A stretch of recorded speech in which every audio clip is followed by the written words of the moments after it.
2026년 2월 미국 버지니아주 노퍽 해군기지, 세계 최강이라는 미 해군의 심장부에 녹슨 군함들이 줄지어 서 있습니다. 수리를 받아야 하는데 고칠 곳이 없어서 그냥 바다 위에 세워둔 겁니다. 미국은 지금 항공모함 11척을 굴리는 세계 유일의 나라입니다. 그런데 정작 자기 나라에서 대형 선박을 만들 수 있는 조선소는 고작 8곳. 전 세계 상선 시장에서 미국이 차지하는 비중은 1%도 안 됩니다. 세계 최강 해군을 가진 나라가 자기 배를 고칠 능력조차 없다. 상식적으로 말이 안 되는 일이 지금 벌어지고 있는 겁니다. 그래서 미국이 급하게 전화를 건 나라가 있습니다. 바로 대한민국입니다. 2100조 원. 대한민국 1년.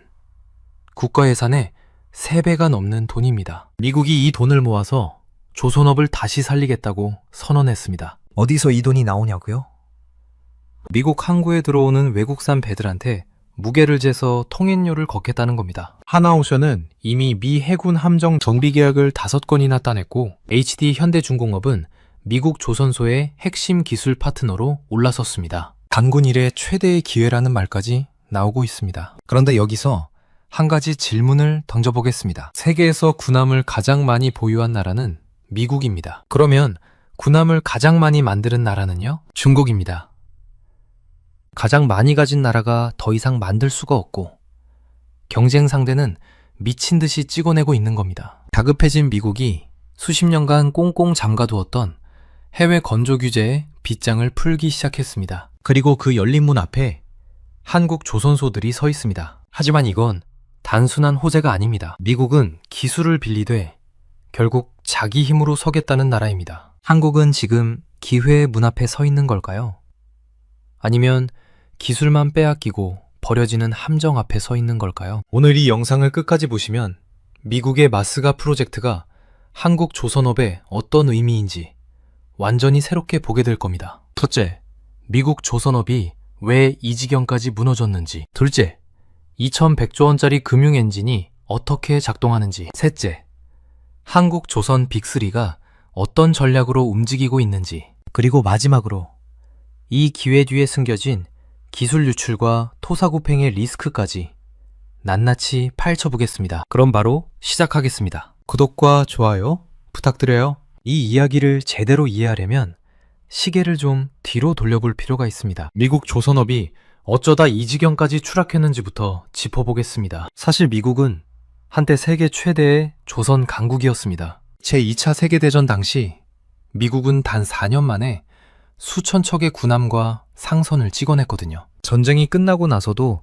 한동안은 괜찮았습니다. 그런데 문제는 1980년대부터 시작됩니다. 냉전이 끝나면서 미국 정부는 군비를 줄이기 시작했고 조선소 주문도 뚝 끊겼습니다. 한국과 일본이 상선 시장에서 가격 경쟁력으로 미국을 밀어내기 시작한 것도 이 시기입니다. 미국 입장에서는 굳이 비싼 돈 들여서 자기 나라에서 배를 만들 이유가 없어진 거예요. 한국에서 만들면 절반도 안 되는 가격에 더 좋은 배를 받을 수 있으니까요. 그래서 미국은 조선업을 사실상 포기했습니다. 상선은 해외에서 사면 되고 군함만 자기네 조선소에서 만들면 된다고 판단한 겁니다. 그 결과가 어떻게 됐을까요? 40년이 지난 지금 미국에서 대형 선박을 건조할 수 있는 조선소는 단 8곳으로 줄었습니다. 보도에 따르면 전 세계 상선 건조 시장에서 미국의 점유율은 1% 미만입니다. 중국이 전 세계 상선의 절반 이상을 만들고 있는 것과 비교하면 거의 존재감이 없는 수준이죠. 누구나 쉽게 이해할 수 있는 비유를 하나 들어보겠습니다. 동네에서 제일 힘센 형이 있는데 이 형이 자기 집을 수리할 줄 모릅니다. 지붕에 구멍이 나도 수도가 터져도 옆집 기술자를 불러야만 고칠 수 있는 상황이 된 겁니다. 여기서 더 심각한 건 뭘까요? 숙련된 조선소 인력이 사라지고 있다는 겁니다. 미국 조선소에서 일하던 용접공, 배관공, 전기 기사들이 은퇴하면서 기술이 끊기고 있습니다. 헤리티지 재단 분석에 따르면 미국 조선업을 정상 궤도로 올려놓으려면 신규 숙련 인력이 25만 명이나 필요합니다. 웬만한 중소도시 인구와 맞먹는 숫자예요. 조선소도 부족하고 사람도 부족하다. 이 두 가지가 겹치면서 벌어진 일이 바로 미 해군 함정의 정비 대란입니다. 미 해군의 주력함인 알레이버크급 구축함. 이 배의 정비 주디가 원래 계획대로라면 4년 정도입니다. 그런데 지금은 평균 9년이 걸리고 있어요. 계획보다 2배 넘게 밀려 있는 겁니다. 배가 정비를 못 받으면 어떻게 될까요? 바다에 나갈 수가 없습니다. 미 해군이 보유한 함정 중 상당수가 항구에 묶여 있는 채로 녹슬고 있다는 보도가 나오는 이유가 바로 이겁니다. 핵심만 뽑으면 이렇습니다. 미국은 세계 최강의 해군력을 유지하고 있지만 그 해군력을 떠받치는 조선 인프라는 이미 바닥이 난 상태입니다. 그런데 여러분, 미국이 이 상황을 그냥 두고 볼 나라일까요? 당연히 아닙니다.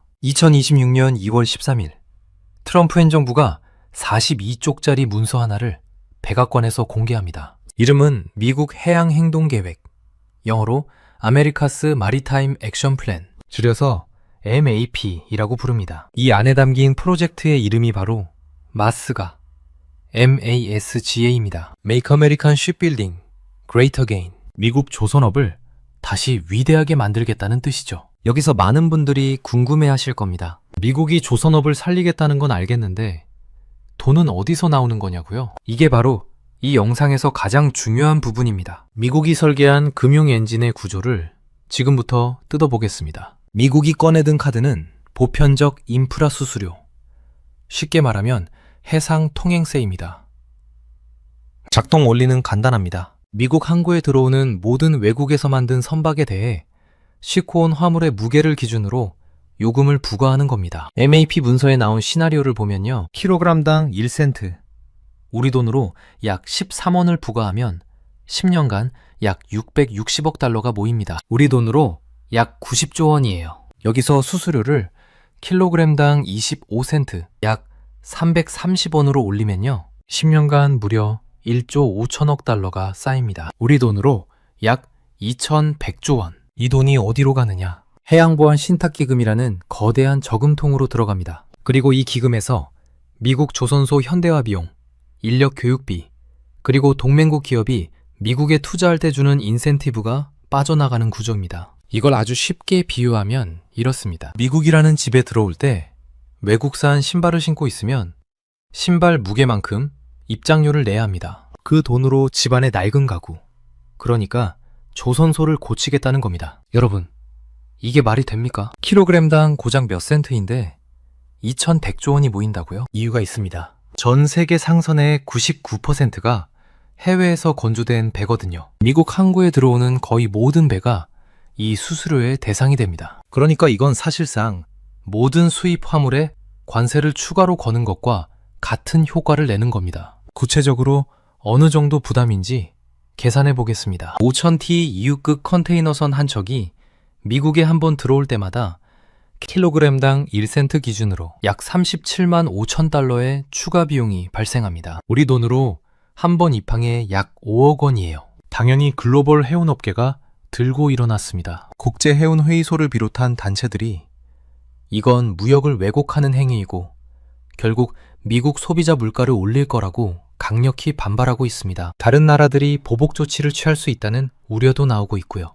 여기까지가 미국이 설계한 돈의 구조입니다. 한마디로 요약하면 전 세계 배들한테 통행료를 걷어서 자기 나라 조선소를 다시 짓겠다는 거대한 프로젝트죠. 그런데 여기서 진짜 중요한 질문이 남아 있습니다. 돈은 모았어요. 그런데 미국에는 지금 배를 만들 사람도 시설도 없잖아요. 그 빈 시간을 어떻게 메꾸냐는 겁니다. 여기서 등장하는 게 바로 브릿지 전략입니다. 다리를 놓는다는 뜻이에요. 미국 조선소가 자체적으로 배를 만들 수 있을 때까지 그 공백을 동맹국 조선소로 메운다는 전략입니다. 작동 방식은 3단계로 나뉩니다. 첫째, 초기 함정 해외 건조입니다. 미 해군이 여러 척의 함정을 한꺼번에 주문할 때 첫 번째 배들은 한국이나 일본 같은 동맹국 조선소에서 만들어서 바로 실전에 배치합니다. 둘째, 동시에 현지 투자를 진행합니다. 한국 조선사가 배를 만드는 동안 미국 내 조선소를 인수하거나 합작 투자를 해서 시설을 현대화해야 합니다. 셋째, 기술 이식입니다. 한국 조선소의 스마트 야드 공법, 설계 능력을 미국 야드에 심어서 나중에는 미국에서 직접 만들 수 있게 하는 겁니다. 이걸 한마디로 정리하면요, 지금 당장은 한국에서 만들어줘. 그 사이에 우리 집 공장도 고쳐줘. 나중에는 우리가 직접 만들 수 있게 기술도 가르쳐줘. 이 세 가지를 동시에 요구하고 있는 겁니다. 그런데 여러분, 여기서 반드시 짚고 넘어가야 할 게 있습니다. 해외 건조 규제가 정말 완전히 풀린 걸까요? 결론부터 말씀드리면 완전히 풀린 게 아닙니다. 조건부 완화입니다. 수십 년간 미 해군 함정의 해외 건조를 막아왔던 법이 있습니다. 미국 법전 10편 8676조 그리고 번스 톨랩슨 수저만이라는 법률이에요. 2026년 초에 통과된 해군 준비태세 보장법이 이 법에 예외를 뚫어준 겁니다. 핵심은 전략적 필요에 따라 초기 물량, 그러니까 첫 번째 배를 동맹국에서 만들 수 있도록 허용한 거예요. 다만 공짜는 아닙니다. 그 외국 기업이 미국 내 조선소를 인수하거나 대규모 설비 투자를 약속해야 이 예외가 발동됩니다. 일종의 교환 조건인 거죠. 그리고 여전히 강력한 법적 장벽들이 버티고 있습니다. 존스법이라고 들어보셨나요? 1920년에 만들어진 이 법은 미국 내 항구 사이에서 화물을 옮기려면 반드시 미국에서 만든 미국 국적의 미국이 소유한 배만 써야 한다고 규정하고 있습니다. 이 법 때문에 한국 조선사가 미국 연안상선 시장에 진입하는 건 현재로선 불가능합니다. 거기에 바이 아메리칸 법은 정부 조달에 미국산 부품 사용을 의무화하고 있고 베리 수정안은 특수강 같은 핵심 소재도 미국산만 써야 한다고 강제합니다. 더 주목해야 할 건 NDAA 2033 조항입니다. 2033년까지 주요 부품을 100% 미국 내에서 제조해야 한다는 규정이에요. 이게 무슨 뜻이냐면 지금은 한국산 부품을 쓸 수 있지만 7년 뒤에는 한국산 핵심 부품이 배제될 수 있다는 겁니다. 전문가들은 이렇게 경고합니다. 지금의 규제 완화는 좁은 문을 연 것이지 벽을 허문 게 아닙니다. 미국 내 정치 바람이 바뀌면 이 문은 다시 닫힐 수 있다고요. 이게 바로 한국 조선사들이 지금 기회와 리스크 사이에서 아슬아슬한 줄타기를 하고 있는 이유입니다. 자, 그러면 이제부터가 진짜 본 게임입니다. 한국조선 빅3가 이 상황에서 어떻게 움직이고 있는지 하나씩 뜯어보겠습니다. 가장 먼저 살펴볼 곳은 하나오션입니다. 하나오션은 현재 미국 본토 상륙의 선두주자라고 할 수 있습니다. 하나오션이 가장 먼저 한 일은 미국 필라델피아에 있는 필리 조선소를 전격 인수한 겁니다. 미국 땅에 자기 조선소를 확보한 거예요. 이건 단순한 인수가 아닙니다. 앞서 말씀드린 브릿지 전략의 교환 조건, 미국 내 투자를 약속해야 규제 예외를 받을 수 있다는 그 조건을 선제적으로 충족시킨 겁니다. 동시에 한국 거제야드에서는 미 해군 함정 정비를 대량으로 맡고 있습니다. 2024년 8월 군술 지원함 월리 시라우를 시작으로 2026년 초까지 총 5건의 MRO 계약을 수주했습니다. 여기서 MRO가 뭔지 잠깐 설명드리겠습니다. MRO는 유지, 보수, 정비를 뜻하는 약자예요. 자동차로 치면 정기 점검이랑 수리를 해주는 카센터 같은 역할입니다. 하나오션이 거제에서 정비를 마친 미 해군 함정들이 미국의 까다로운 품질 기준을 완벽하게 통과했습니다. 새 것 같은 상태로 돌려보냈다는 평가를 받았어요. 이게 왜 중요하냐면요. 미 해군의 신뢰를 먼저 얻어야 나중에 신조, 그러니까 새 배를 만드는 계약까지 갈 수 있기 때문입니다. 게다가 하나오션은 15개 협력사와 MRO 클러스터 위원회까지 만들었습니다.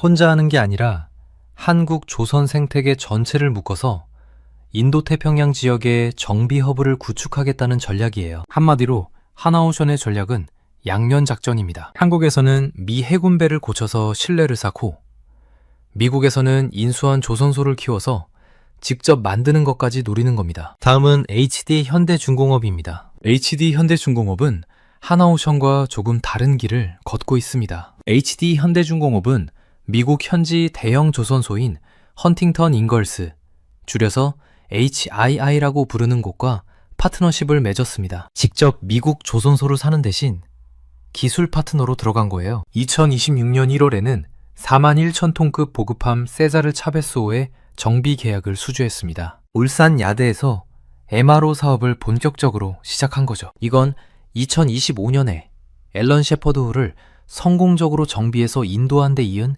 연속 수주입니다. 미 해군 제7함대의 핵심 정비 파트너로 자리를 잡았다는 의미예요. 특히 HD 현대중공업이 내세우는 무기가 있습니다. 인공지능과 디지털 트윈 기술을 접목한 스마트 MRO 솔루션이에요. 디지털 트윈이 뭐냐면 실제 배와 똑같은 가상의 배를 컴퓨터 안에 만들어 놓는 겁니다. 이 가상 배로 먼저 시뮬레이션을 돌려보고 어디가 고장날지 미리 예측해서 정비하는 기술이죠. 여기까지의 내용을 정리하면요. 한화오션은 미국 땅에 직접 조선소를 사서 들어갔고 HD 현대중공업은 기술 파트너로 들어가서 스마트 기술로 차별화하고 있습니다. 접근 방식은 다르지만 목표는 같습니다. 미국 해군 시장이라는 거대한 파이를 먹겠다는 거죠. 그리고 빅3의 막내 격인 HJ중공업도 빠지지 않았습니다. 부산 영도에 있는 HJ중공업은 2025년 12월에 첫 미 해군 MRO 계약을 수주하면서 이 시장에 안착했습니다. HJ중공업의 전략은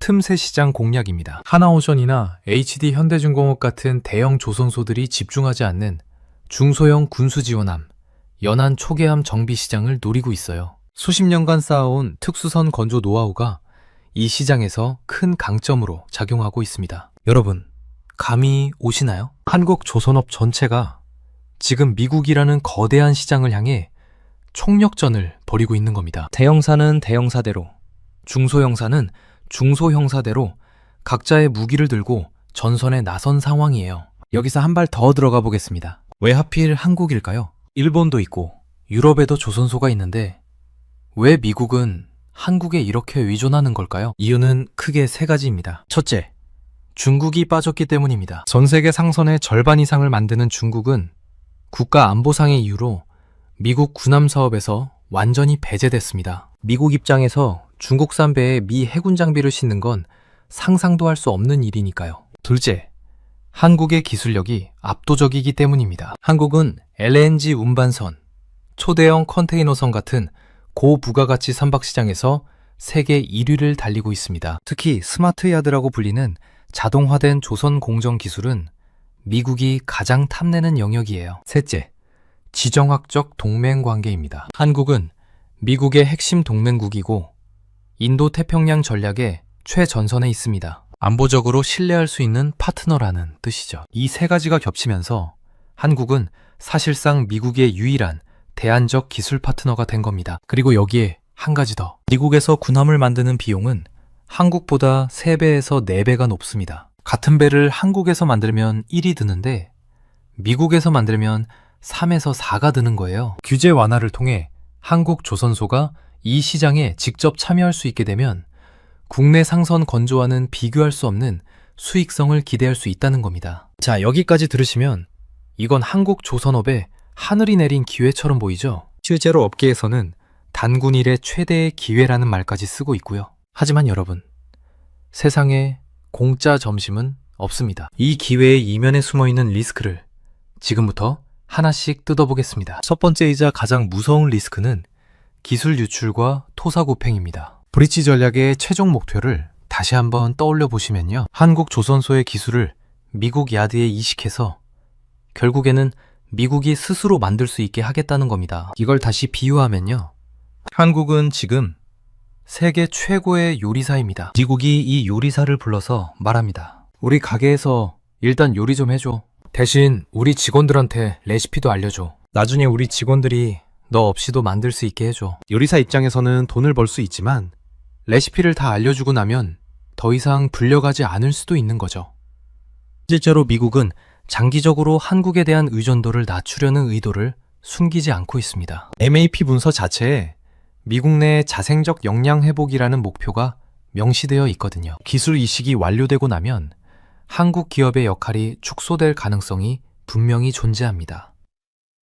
이건 가능성이 아니라 미국이 공개적으로 밝힌 계획입니다. 두 번째 리스크는 미국 내 고비용 구조입니다. 한국 기업이 미국 조선소를 인수하거나 투자해서 운영한다고 해도 수익을 내기가 쉽지 않습니다. 이유가 뭘까요? 미국 조선소의 임금 수준이 한국보다 훨씬 높습니다. 거기에 강력한 노조의 영향력까지 더해지면 인건비 부담이 어마어마해집니다. 숙련공도 턱없이 부족합니다. 앞서 말씀드렸듯이 25만 명이 필요한데 이 인력을 단기간에 키워내는 건 불가능에 가깝습니다. 실제로 하나오션이 인수한 필리 조선소에서 사업 초기 손실 규모가 커지고 있다는 보도도 나오고 있습니다. 한국식 효율로 미국 노동시장을 운영하는 건 생각만큼 간단하지 않다는 뜻이에요. 세 번째 리스크는 정치적 불안정성입니다. MAP 2026과 마스가 프로젝트는 트럼프 현 정부의 강한 의지에 기반하고 있습니다. 문제는 이겁니다. 차기 행정부에서 정책 기조가 바뀌면 어떻게 될까요? 의회에서 예산 승인이 거부되면요. 한국 기업들이 미국에 수천억 원을 투자해 놓은 상태에서 정책이 바뀌면 그 투자금은 고스란히 매몰 비용이 됩니다. 돌려받을 수 없는 돈이 되는 거예요. 전문가들이 가장 우려하는 지점이 바로 이겁니다. 미국 정치의 불확실성이 한국 조선사들의 가장 큰 리스크라는 겁니다. 네 번째로 짚어볼 건 보편적 입학료가 한국 해운업계에 미치는 역풍입니다. 보편적 수수료는 한국 조선업계에는 수주 기회를 의미하지만 한국 해운업계에는 정반대의 영향을 줍니다. 한국 해운사들이 운영하는 배도 대부분 해외에서 건조된 선박이거든요. 이 배들이 미국 항구에 들어갈 때마다 통행료를 내야 합니다. 그 비용은 결국 운임에 전가되고 운임이 올라가면 한국 수출 기업들의 물류비가 치솟습니다. 같은 한국인데 조선업은 웃고 해운업은 우는 상황이 벌어질 수 있는 겁니다. 자, 여기서 시계를 잠시 과거로 돌려보겠습니다. 이런 패턴이 역사적으로 처음은 아니거든요. 1980년대 미국 반도체 산업을 떠올려 보시면 됩니다. 당시 미국은 일본 반도체에 밀리고 있었습니다. 미국은 일본과의 반도체 협정을 통해 기술 이전을 받고 동시에 자국 산업을 키웠습니다. 결과가 어떻게 됐을까요? 미국은 인텔을 중심으로 반도체 산업을 되살렸고 일본 반도체는 서서히 몰락의 길을 걸었습니다. 물론 조선업과 반도체는 다릅니다. 하지만 미국이라는 나라가 동맹국의 기술을 빌려와서 자기 산업을 되살린 뒤 어떤 태도를 보여왔는지 그 역사적 패턴은 기억해둘 필요가 있습니다. 최근 반도체 분야에서도 비슷한 움직임이 보이고 있습니다. 삼성전자와 TSMC가 미국에 대규모 공장을 짓고 있죠. 미국 정부는 보조금을 주면서 기술 이전을 요구하고 있습니다. 조선업에서 벌어지고 있는 일과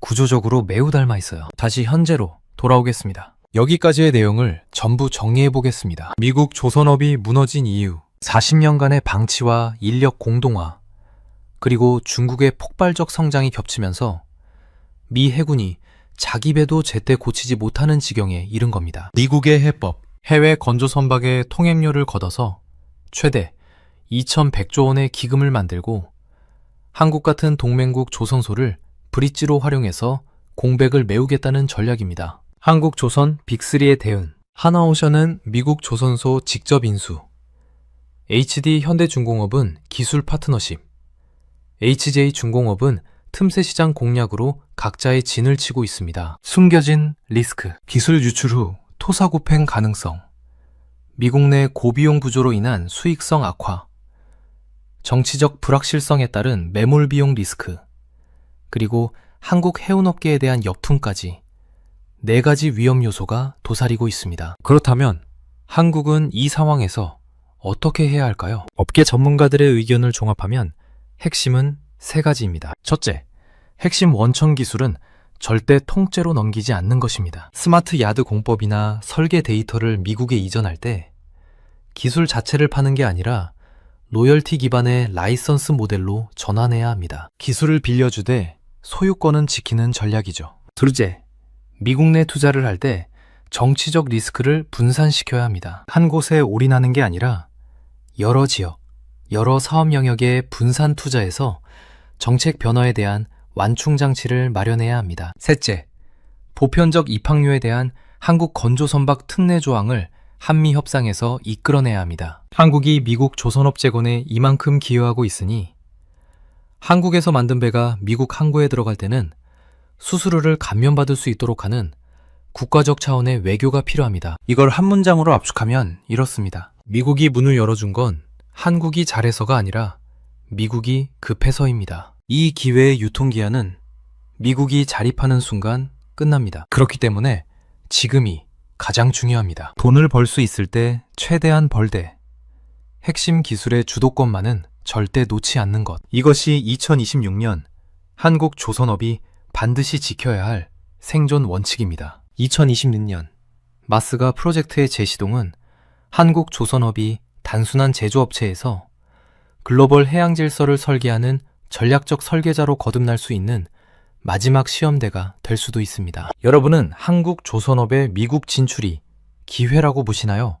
아니면 기술 유출이라는 함정이라고 보시나요? K조선의 미래에 대한 여러분의 생각을 댓글로 공유해 주시면 감사하겠습니다. 오늘 영상은 여기까지입니다. 긴 영상 끝까지 시청해 주셔서 정말 감사합니다. 여러분의 구독과 좋아요 한 번이 대한민국 경제를 더 깊이 있게 풀어내는 가장 큰 힘이 됩니다. 2026년 2월 미국 버지니아주 노퍽 해군기지, 세계 최강이라는 미 해군의 심장부에 녹슨 군함들이 줄지어 서 있습니다. 수리를 받아야 하는데 고칠 곳이 없어서 그냥 바다 위에 세워둔 겁니다. 미국은 지금 항공모함 11척을 굴리는 세계 유일의 나라입니다. 그런데 정작 자기 나라에서 대형 선박을 만들 수 있는 조선소는 고작 8곳. 전 세계 상선 시장에서 미국이 차지하는 비중은 1%도 안 됩니다. 세계 최강 해군을 가진 나라가 자기 배를 고칠 능력조차 없다. 상식적으로 말이 안 되는 일이 지금 벌어지고 있는 겁니다. 그래서 미국이 급하게 전화를 건 나라가 있습니다. 바로 대한민국입니다. 2100조 원. 대한민국 1년. 국가 예산의 3배가 넘는 돈입니다. 미국이 이 돈을 모아서 조선업을 다시 살리겠다고 선언했습니다. 어디서 이 돈이 나오냐고요?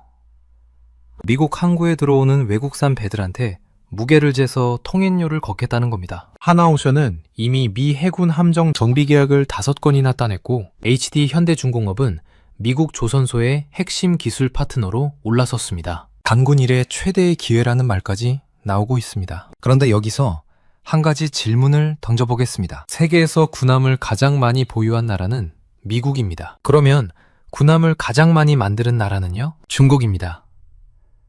가장 많이 가진 나라가 더 이상 만들 수가 없고 경쟁 상대는 미친 듯이 찍어내고 있는 겁니다. 다급해진 미국이 수십 년간 꽁꽁 잠가두었던 해외 건조 규제에 빗장을 풀기 시작했습니다. 그리고 그 열린 문 앞에 한국 조선소들이 서 있습니다. 하지만 이건 단순한 호재가 아닙니다. 미국은 기술을 빌리되 결국 자기 힘으로 서겠다는 나라입니다. 한국은 지금 기회의 문 앞에 서 있는 걸까요?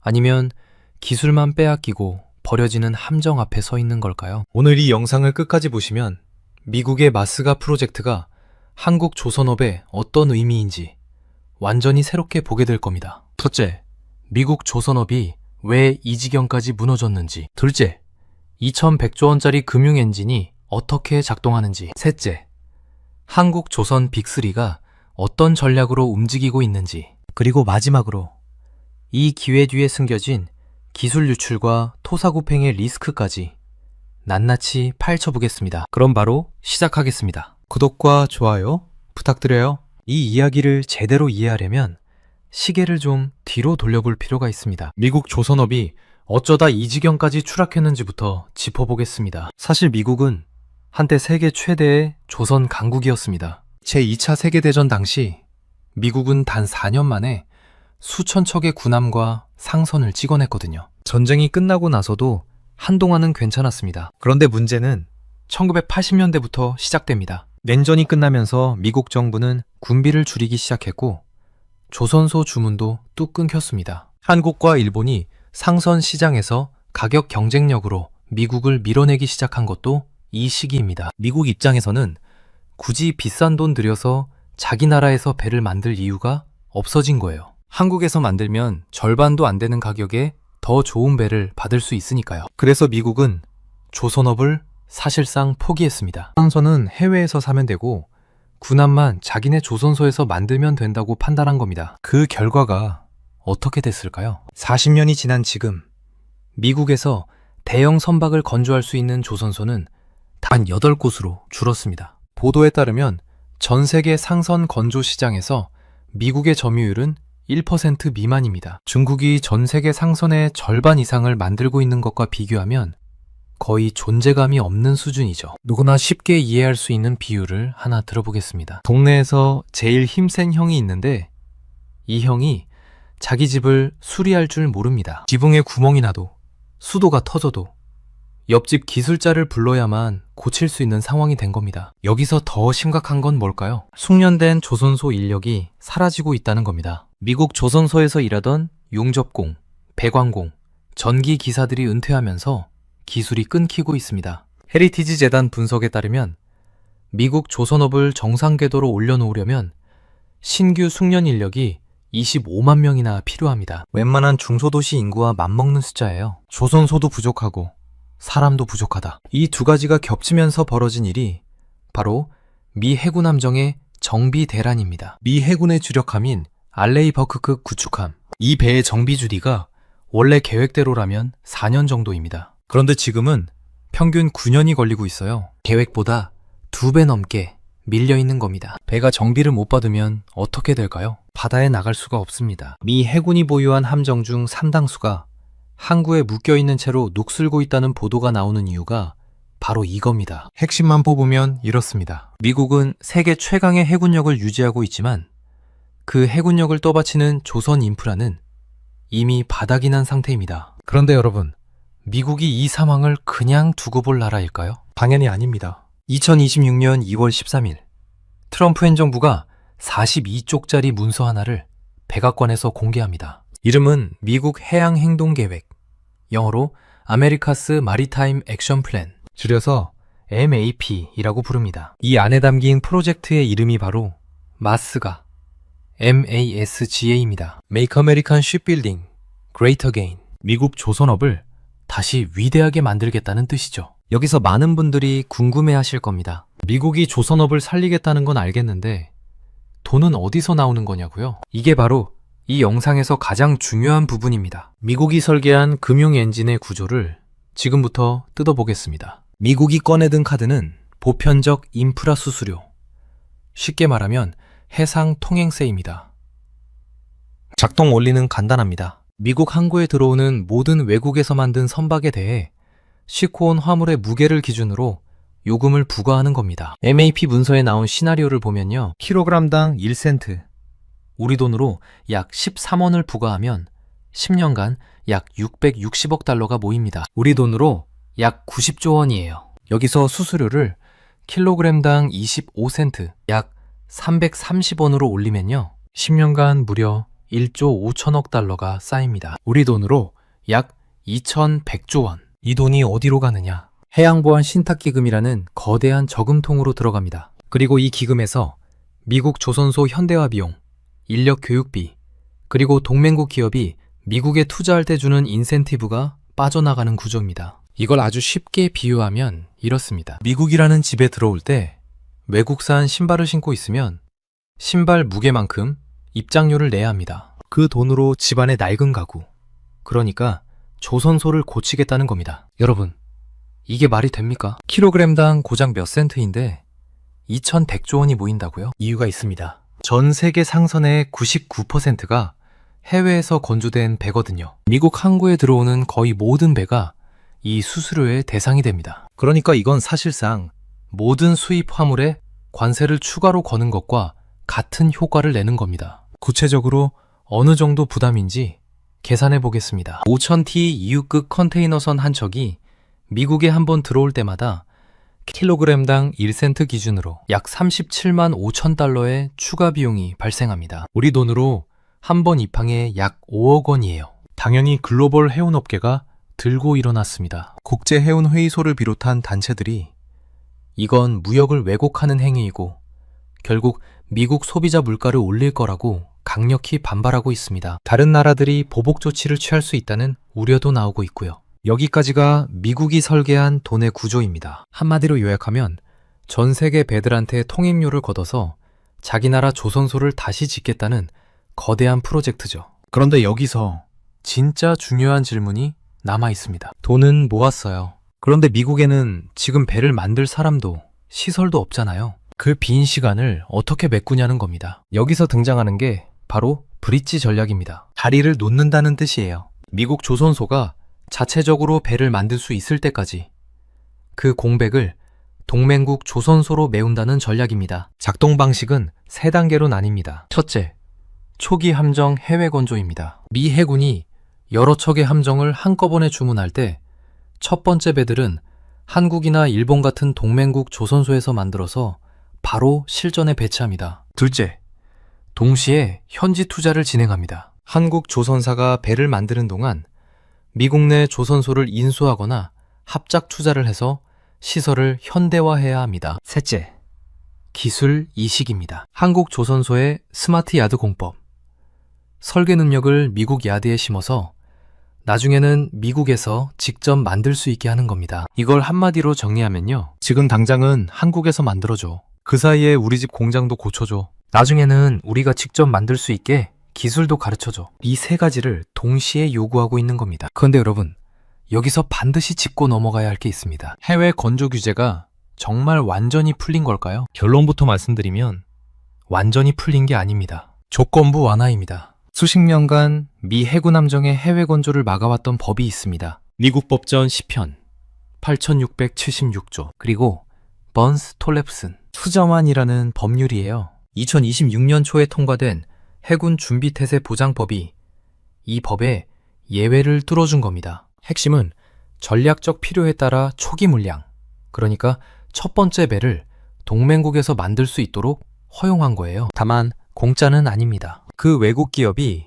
미국 내 조선소를 인수하거나 대규모 설비 투자를 약속해야 이 예외가 발동됩니다. 일종의 교환 조건인 거죠. 그리고 여전히 강력한 법적 장벽들이 버티고 있습니다. 존스법이라고 들어보셨나요? 1920년에 만들어진 이 법은 미국 내 항구 사이에서 화물을 옮기려면 반드시 미국에서 만든 미국 국적의 미국이 소유한 배만 써야 한다고 규정하고 있습니다. 이 법 때문에 한국 조선사가 미국 연안상선 시장에 진입하는 건 현재로선 불가능합니다. 거기에 바이 아메리칸 법은 정부 조달에 미국산 부품 사용을 의무화하고 있고 베리 수정안은 특수강 같은 핵심 소재도 미국산만 써야 한다고 강제합니다. 더 주목해야 할 건 NDAA 2033 조항입니다. 2033년까지 주요 부품을 100% 미국 내에서 제조해야 한다는 규정이에요. 이게 무슨 뜻이냐면 지금은 한국산 부품을 쓸 수 있지만 7년 뒤에는 한국산 핵심 부품이 배제될 수 있다는 겁니다. 전문가들은 이렇게 경고합니다. 지금의 규제 완화는 좁은 문을 연 것이지 벽을 허문 게 아닙니다. 미국 내 정치 바람이 바뀌면 이 문은 다시 닫힐 수 있다고요. 이게 바로 한국 조선사들이 지금 기회와 리스크 사이에서 아슬아슬한 줄타기를 하고 있는 이유입니다. 자, 그러면 이제부터가 진짜 본 게임입니다. 한국 조선 빅3가 이 상황에서 어떻게 움직이고 있는지 하나씩 뜯어보겠습니다. 가장 먼저 살펴볼 곳은 하나오션입니다. 하나오션은 현재 미국 본토 상륙의 선두주자라고 할 수 있습니다. 하나오션이 가장 먼저 한 일은 미국 필라델피아에 있는 필리 조선소를 전격 인수한 겁니다. 미국 땅에 자기 조선소를 확보한 거예요. 이건 단순한 인수가 아닙니다. 앞서 말씀드린 브릿지 전략의 교환 조건, 미국 내 투자를 약속해야 규제 예외를 받을 수 있다는 그 조건을 선제적으로 충족시킨 겁니다. 동시에 한국 거제야드에서는 미 해군 함정 정비를 대량으로 맡고 있습니다. 2024년 8월 군술 지원함 월리 시라우를 시작으로 2026년 초까지 총 5건의 MRO 계약을 수주했습니다. 여기서 MRO가 뭔지 잠깐 설명드리겠습니다. MRO는 유지, 보수, 정비를 뜻하는 약자예요. 자동차로 치면 정기 점검이랑 수리를 해주는 카센터 같은 역할입니다. 하나오션이 거제에서 정비를 마친 미 해군 함정들이 미국의 까다로운 품질 기준을 완벽하게 통과했습니다. 새 것 같은 상태로 돌려보냈다는 평가를 받았어요. 이게 왜 중요하냐면요.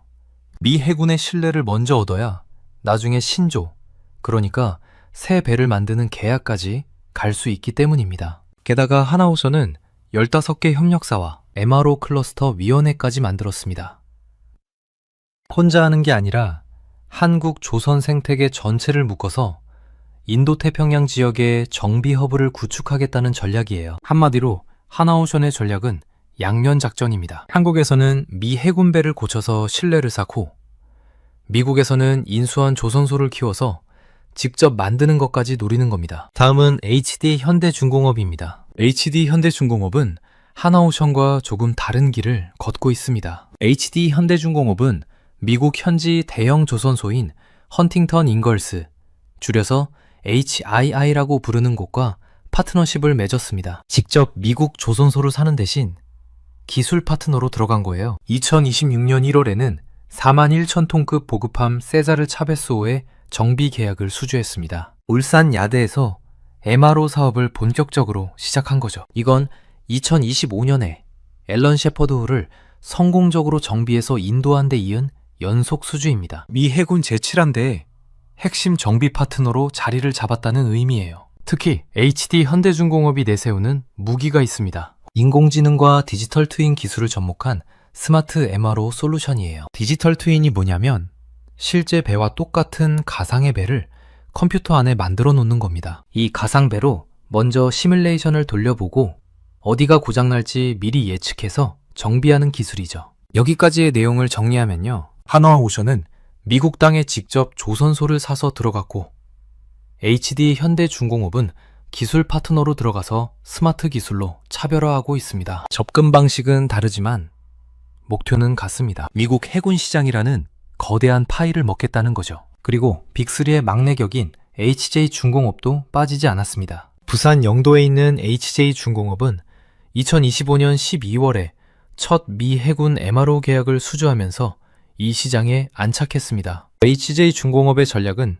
틈새 시장 공략입니다. 하나오션이나 HD 현대중공업 같은 대형 조선소들이 집중하지 않는 중소형 군수지원함, 연안 초계함 정비 시장을 노리고 있어요. 수십 년간 쌓아온 특수선 건조 노하우가 이 시장에서 큰 강점으로 작용하고 있습니다. 여러분, 감이 오시나요? 한국 조선업 전체가 지금 미국이라는 거대한 시장을 향해 총력전을 벌이고 있는 겁니다. 대형사는 대형사대로, 중소형사는 중소형사대로 각자의 무기를 들고 전선에 나선 상황이에요. 여기서 한 발 더 들어가 보겠습니다. 왜 하필 한국일까요? 일본도 있고 유럽에도 조선소가 있는데 왜 미국은 한국에 이렇게 의존하는 걸까요? 이유는 크게 세 가지입니다. 첫째, 중국이 빠졌기 때문입니다. 전 세계 상선의 절반 이상을 만드는 중국은 국가 안보상의 이유로 미국 군함 사업에서 완전히 배제됐습니다. 미국 입장에서 중국산 배에 미 해군 장비를 싣는 건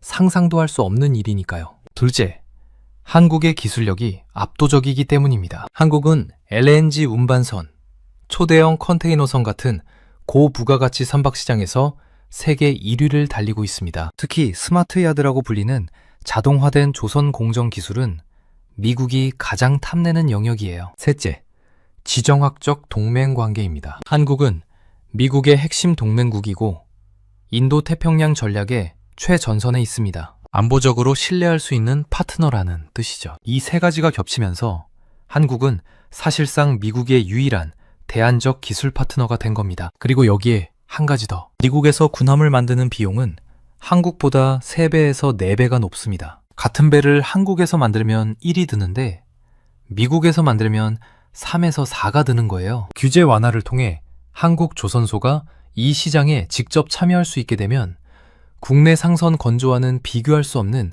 수익성을 기대할 수 있다는 겁니다. 자, 여기까지 들으시면 이건 한국 조선업에 하늘이 내린 기회처럼 보이죠? 실제로 업계에서는 단군 일의 최대의 기회라는 말까지 쓰고 있고요. 하지만 여러분, 세상에 공짜 점심은 없습니다. 이 기회의 이면에 숨어있는 리스크를 지금부터 하나씩 뜯어보겠습니다. 첫 번째이자 가장 무서운 리스크는 기술 유출과 토사구팽입니다. 브릿지 전략의 최종 목표를 다시 한번 떠올려 보시면요. 한국 조선소의 기술을 미국 야드에 이식해서 결국에는 미국이 스스로 만들 수 있게 하겠다는 겁니다. 이걸 다시 비유하면요. 한국은 지금 세계 최고의 요리사입니다. 미국이 이 요리사를 불러서 말합니다. 우리 가게에서 일단 요리 좀 해줘. 대신 우리 직원들한테 레시피도 알려줘. 나중에 우리 직원들이 너 없이도 만들 수 있게 해줘. 요리사 입장에서는 돈을 벌 수 있지만 레시피를 다 알려주고 나면 더 이상 불려가지 않을 수도 있는 거죠. 실제로 미국은 장기적으로 한국에 대한 의존도를 낮추려는 의도를 숨기지 않고 있습니다. MAP 문서 자체에 미국 내 자생적 역량 회복이라는 목표가 명시되어 있거든요. 기술 이식이 완료되고 나면 한국 기업의 역할이 축소될 가능성이 분명히 존재합니다.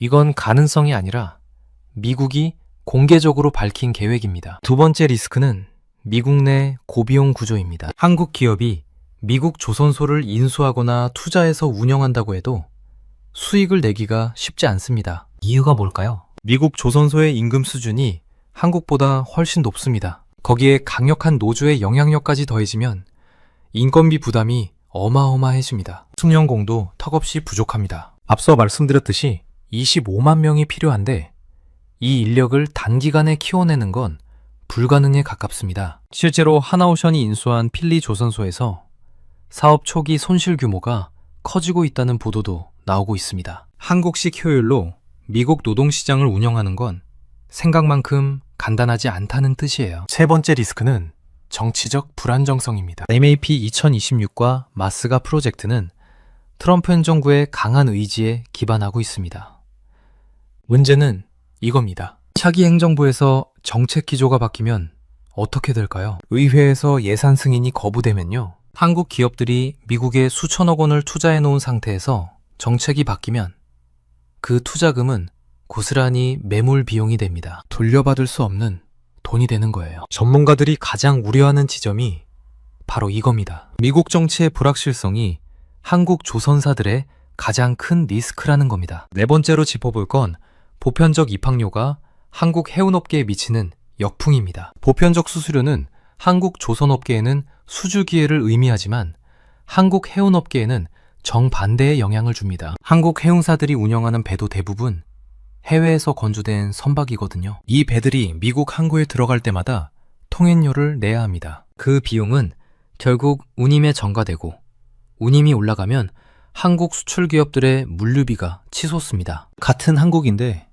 조선업은 웃고 해운업은 우는 상황이 벌어질 수 있는 겁니다. 자, 여기서 시계를 잠시 과거로 돌려보겠습니다. 이런 패턴이 역사적으로 처음은 아니거든요. 1980년대 미국 반도체 산업을 떠올려 보시면 됩니다. 당시 미국은 일본 반도체에 밀리고 있었습니다. 미국은 일본과의 반도체 협정을 통해 기술 이전을 받고 동시에 자국 산업을 키웠습니다. 결과가 어떻게 됐을까요? 미국은 인텔을 중심으로 반도체 산업을 되살렸고 일본 반도체는 서서히 몰락의 길을 걸었습니다. 물론 조선업과 반도체는 다릅니다. 하지만 미국이라는 나라가 동맹국의 기술을 빌려와서 자기 산업을 되살린 뒤 어떤 태도를 보여왔는지 그 역사적 패턴은 기억해둘 필요가 있습니다. 최근 반도체 분야에서도 비슷한 움직임이 보이고 있습니다. 삼성전자와 TSMC가 미국에 대규모 공장을 짓고 있죠. 미국 정부는 보조금을 주면서 기술 이전을 요구하고 있습니다. 조선업에서 벌어지고 있는 일과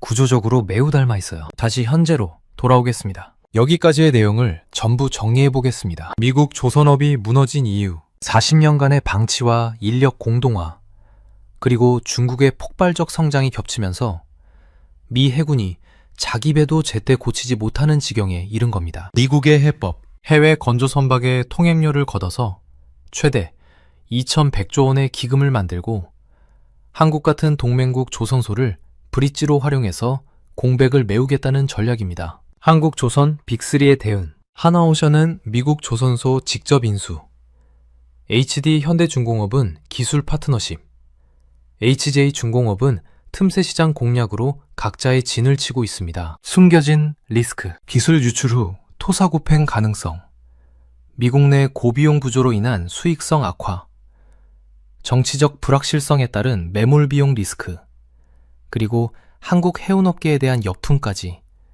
4가지 위험 요소가 도사리고 있습니다. 그렇다면 한국은 이 상황에서 어떻게 해야 할까요? 업계 전문가들의 의견을 종합하면 핵심은 3가지입니다. 첫째, 핵심 원천 기술은 절대 통째로 넘기지 않는 것입니다. 스마트 야드 공법이나 설계 데이터를 미국에 이전할 때 기술 자체를 파는 게 아니라 로열티 기반의 라이선스 모델로 전환해야 합니다. 기술을 빌려주되 소유권은 지키는 전략이죠. 둘째, 미국 내 투자를 할 때 정치적 리스크를 분산시켜야 합니다. 한 곳에 올인하는 게 아니라 여러 지역, 여러 사업 영역에 분산 투자해서 정책 변화에 대한 완충 장치를 마련해야 합니다. 셋째, 보편적 입학료에 대한 한국 건조선박 특례 조항을 한미 협상에서 이끌어내야 합니다. 한국이 미국 조선업 재건에 이만큼 기여하고 있으니 한국에서 만든 배가 미국 항구에 들어갈 때는 수수료를 감면받을 수 있도록 하는 국가적 차원의 외교가 필요합니다. 이걸 한 문장으로 압축하면 이렇습니다. 미국이 문을 열어준 건 한국이 잘해서가 아니라 미국이 급해서입니다. 이 기회의 유통기한은 미국이 자립하는 순간 끝납니다. 그렇기 때문에 지금이 가장 중요합니다. 돈을 벌 수 있을 때 최대한 벌되 핵심 기술의 주도권만은 절대 놓지 않는 것. 이것이 2026년 한국 조선업이 반드시 지켜야 할 생존 원칙입니다. 2026년 마스가 프로젝트의 재시동은 한국 조선업이 단순한 제조업체에서 글로벌 해양 질서를 설계하는 전략적 설계자로 거듭날 수 있는 마지막 시험대가 될 수도 있습니다. 여러분은 한국 조선업의 미국 진출이 기회라고 보시나요? 아니면 기술 유출이라는 함정이라고 보시나요? K조선의 미래에 대한 여러분의 생각을 댓글로 공유해 주시면 감사하겠습니다. 오늘 영상은 여기까지입니다. 긴 영상 끝까지 시청해 주셔서 정말 감사합니다. 여러분의 구독과 좋아요 한 번이 대한민국 경제를 더 깊이 있게 풀어내는 가장 큰 힘이 됩니다.